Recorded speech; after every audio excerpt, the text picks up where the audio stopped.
දුන්නේ ඔන්න ඔහොම කරලා ඇදලා සත්තුන්ට විදිනවා නේද?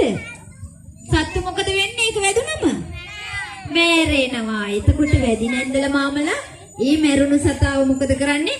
කරේ තියාගෙන මේ බරයි අපේ බරයි කියලා අරගෙන එනවා. ඇවිල්ලා ඔන්න අර අල වර්ගයි මස් වර්ගයි ගෙනල්ලා රැයට මොකද කරන්නේ? කට්ටිය කොම හැමෝම එකට එකතු වෙනවා.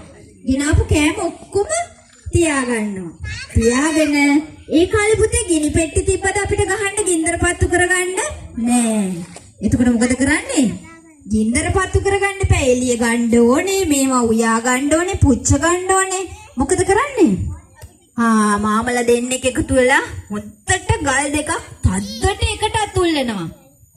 හොඳ කළු ගල් දෙකක්, හයිය ගල් දෙකක් තද්දට අතුල්ලනවා. එතකොට මොනවද වෙන්නේ පුතේ? ගින්දර මතු වෙනවා. ඒ ගින්දරට ටක් ගාලා වේලිච්ච කොලාතු ටිකක් දාලා එයාලා මොකද්ද හදාගන්නේ? ගිනි ගොඩක් හදා ගන්නවා. ඒ කරලා වේලිච්ච දර කොට ඕනි තරම් කැලේ තියෙනවනේ. ඒව දාලා අන්න අතන ඔයාලා අර හදලා තියෙන්නේ මොකද්ද පුතේ? ගිනි මැලයක් හදලා තියෙන්නේ. අන්න ඒ වගේ ලොකු ගිනි මැලයක් හදා ගන්නවා.